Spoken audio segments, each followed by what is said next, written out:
Hey guys, Jonathan here, and today I've got the most obscure, undiscovered Lego Iron Man set ever. Now, I almost guarantee you have never seen this before because it is so obscure that honestly, I even forgot about this. So let me back up the bus here. I was recently in Singapore, and man oh man is there tons of Lego there to find. Well, while I was digging around one of the stores, somebody had this set on display, and I was like, oh my god, I remember reading about this years ago. That's right, I did say reading, because in the Lego Club magazine from May of 2013, you know, the one that coincided with Iron Man 3, there's a comic inside. In fact, I'll go ahead and pause the screen if you want to read the comic, but there's a really cool comic inside that kind of brings together all of the Iron Man 3 sets from the time.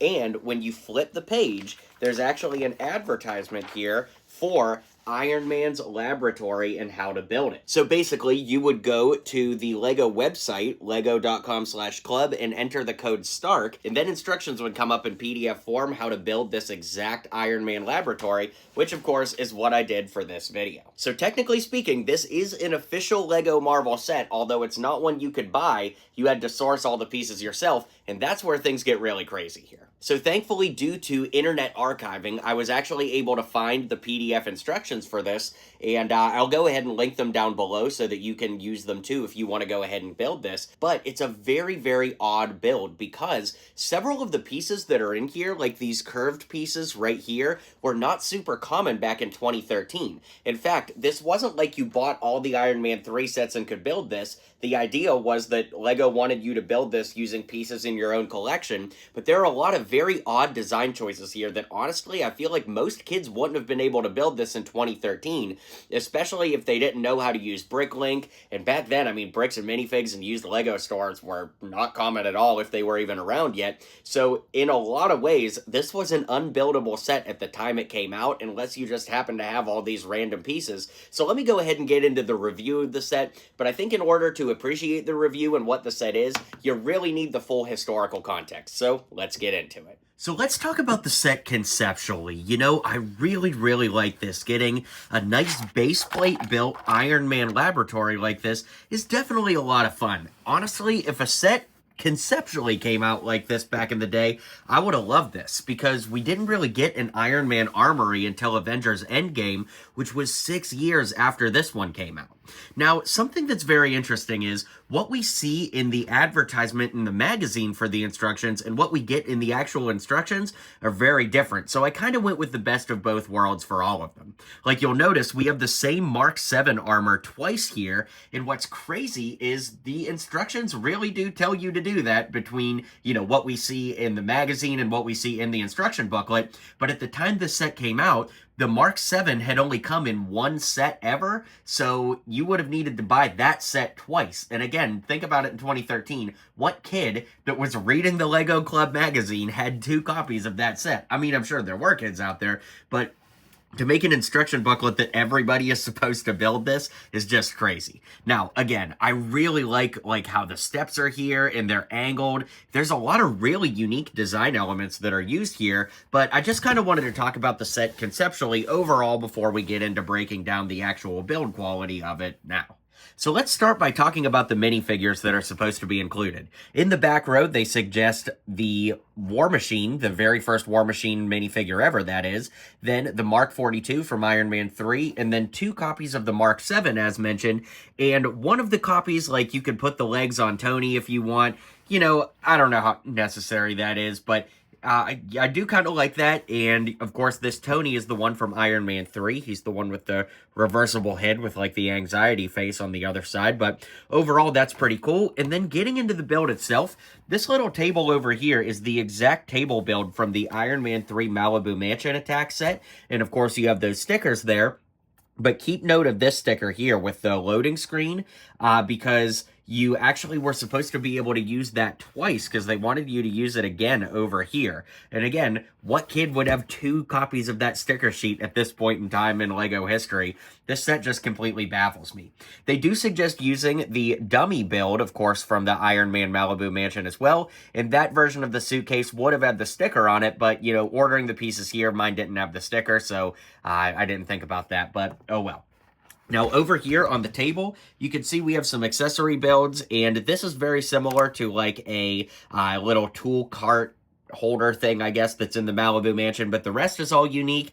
I don't know if this is supposed to be like the Captain America shield or more so like the arc reactor, experiment. It could really be anything. It's just supposed to be Iron Man's workshop.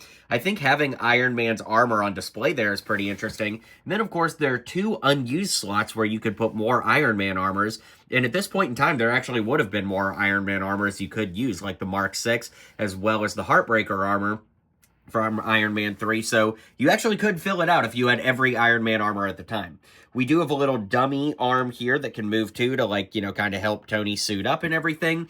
And yeah, like I said earlier in the video, these kind of curved circular pieces are actually pretty rare for 2013. They weren't in a ton of sets in this color at that point in time. So this entire thing, I do think is a pretty unique design from the front, but when we actually turn it around, there are a lot of very odd choices here, like how that, stud area is exposed. This one is okay because it's the windows, but like, look how pieces just kind of like hang over, and you put these flat pieces here, but you didn't need any flat pieces here. Honestly, I don't think you needed the flat pieces at all, but I built this one as close to completion as what we see in the instructions so that, of course, we could have a very cool look at this rare set. There is a computer on the wall here. There's like a door over here that just kind of lifts up. You can see that those studs sit there. We also have a brick-built like container of some sort that goes in the back corner there. And I'm not exactly sure what this thing on the wall is supposed to be, but it uses a very interesting like connecting bracket there.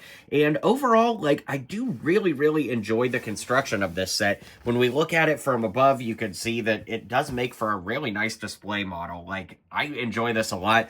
You guys know, if you watch a lot of videos on the channel, that I'm all about the display sets and play sets more than vehicles. Like, vehicles are cool, don't get me wrong, but especially in the Marvel theme, we just have so many that if a set like this came out today, I would be way, way more excited about this than, like, literally any vehicle I could think of from LEGO Marvel. But it's still very, very cool. And yeah, like I said, it's just some of those design cues are very, very odd to me. Like, when we flip it around, like how this piece just kind of, like, hangs off because that window is built back. I kind of get why, because they wanted the Hall of Armor to, like, go inward. But I would love to see a Hall of Armor like this. Every Hall of Armor we get these days are actually like this that I have on display up here, and that is cool. It does make for a much more, impressive display, but how cool would it be if they revisited this concept and gave us like a base plate style Hall of Armor, and then you could like use this as the base plate and then add all of those ones to something like this. I think that would be a really, really cool way to kind of resurrect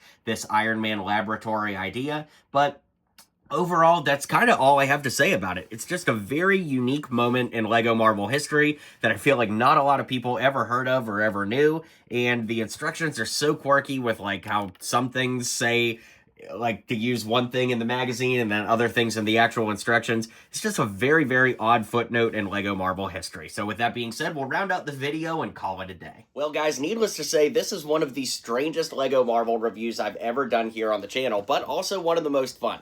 I love uncovering random things like this, so if there's a Marvel set you're aware of like this that maybe I've never covered on the channel or something you'd like to see me cover, obviously I am no stranger to hunting down random things and rare pieces to go ahead and build cool things that maybe we never even knew existed. So let me know what you think of this build. Be sure to hit like and subscribe, and I'll see you guys on the next video.